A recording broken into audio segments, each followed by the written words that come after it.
I didn't want to come here. So I was very happy working in America. I just didn't want to come here. But then when I did get here, I didn't want to go back to America. Well, first of all, I worked up north. Worked up north there for about 10 years or so. And then I was given a temporary appointment to come to Pattaya. At that time, the priest who was working in Pattaya did not live here. He lived about a half hour down the road. And but he got sick. So I was asked to come and take his place. And that temporary appointment turned into a permanent appointment.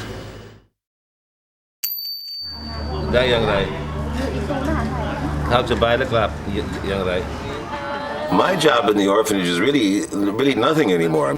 In the old days, I mean, I used to drive the kids to school, I used to mix formula, I used to change diapers. But nowadays, I don't do anything. I just sort of sit at my desk and write letters, answer phone calls, meet people.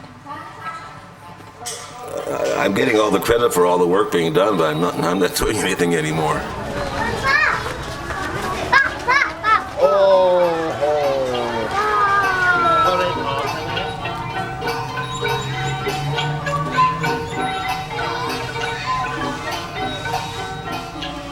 During the Vietnam War. In the Vietnam War, there were a lot of Amerasian children being born. At that time, they weren't wanted, and so people started giving me little kids, and I took them and started off with just a few kids and never imagined it would ever grow as big as it is right now.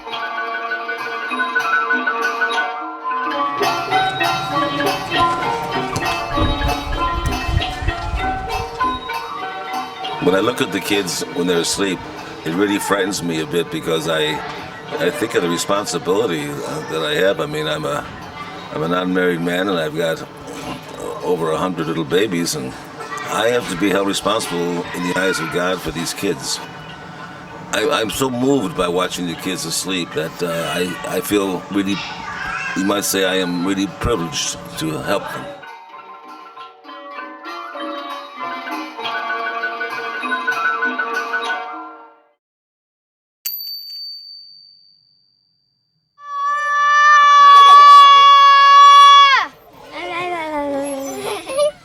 Well, I went around in the area and saw there were many, many kids in villages that the village thought they were insane because they didn't speak.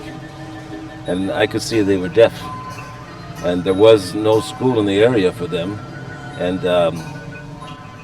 so I decided that these kids have to go to school. They should be going to school. So I started a school for the deaf. It's funny because when I was a kid, I hated school. And here I am putting kids in school.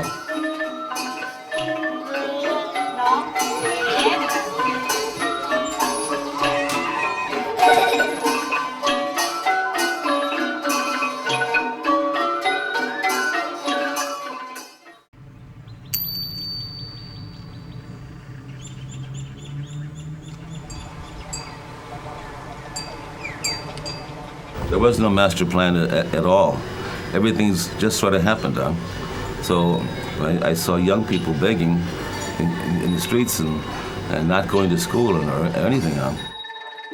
Well, if it's an old person, it didn't bother me as much, but to see a young person have to beg because they were handicapped, that urged me to figure out something, and I started the school.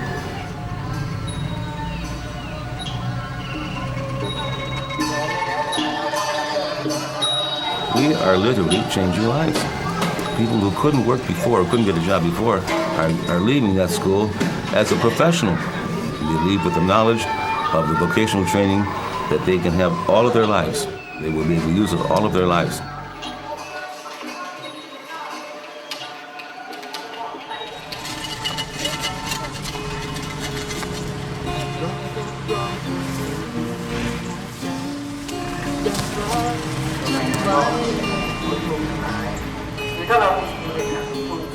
Every year I sit there and watch these kids graduate, come up in crutches and braces and wheelchairs and everything else. And I look at them and I realize, where would they be if we didn't have a school? The happiness on their face that this is graduation day for the first time in their life, they're going to be free. And that's, they say there's no way you can keep your eyes dry I never cry, but I keep my eyes, I try to go no further than wet eyes.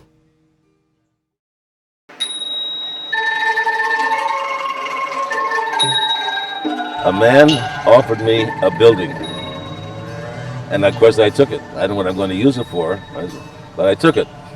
And shortly after that, this friend of mine, Mrs. Aurora, who's blind, came to visit me, and she is a teacher of the blind. And so out of the blue, I just said, Aurora, why don't you help me start a school for the blind? She said, I'll be happy to.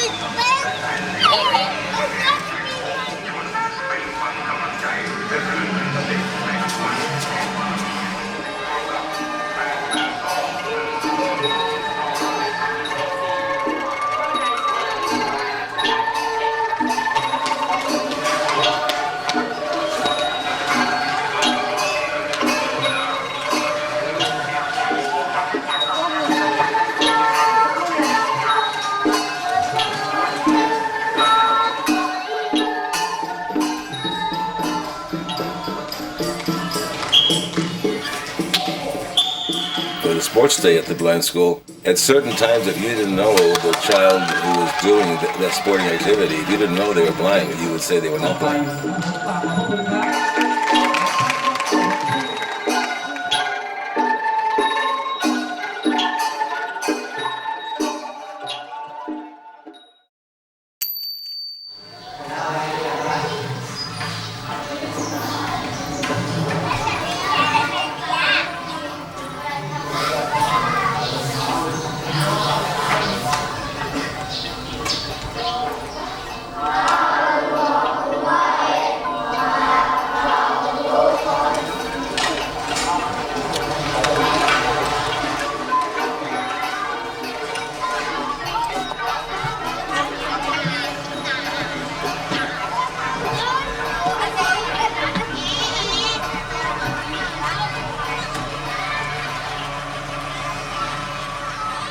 When the kid runs away from home, he will tell you all kinds of reasons why he ran away.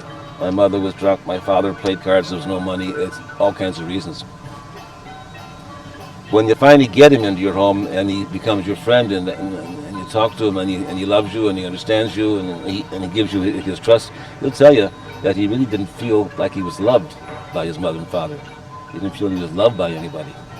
And that's like, for a kid, the kid has to feel that somebody cares about him.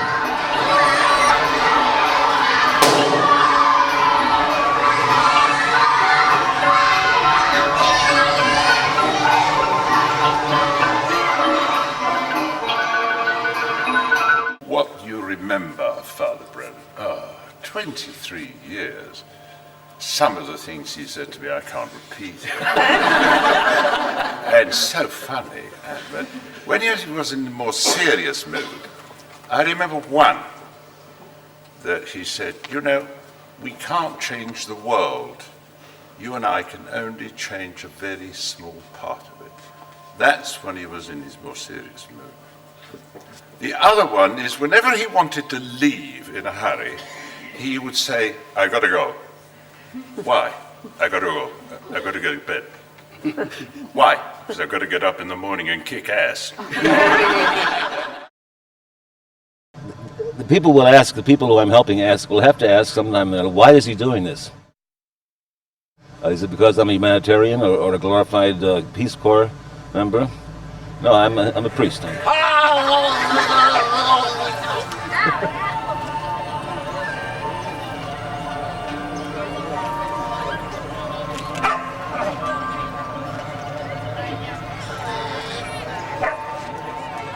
In the beginning, I don't think people really knew what I was doing. They may have thought that I had my own little finger there someplace to get something for myself on.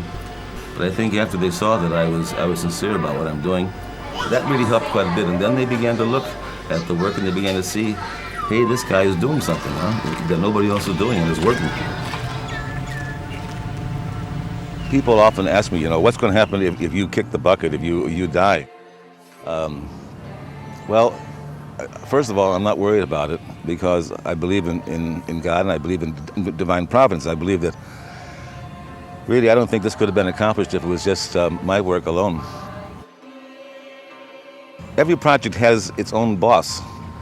For the kids off the street, for the orphanage, for the blind school, for the deaf school, for the handicapped school. Each project has their own boss. So it's just a matter of having faith in God and also having faith in the people that you appoint to take charge of these projects.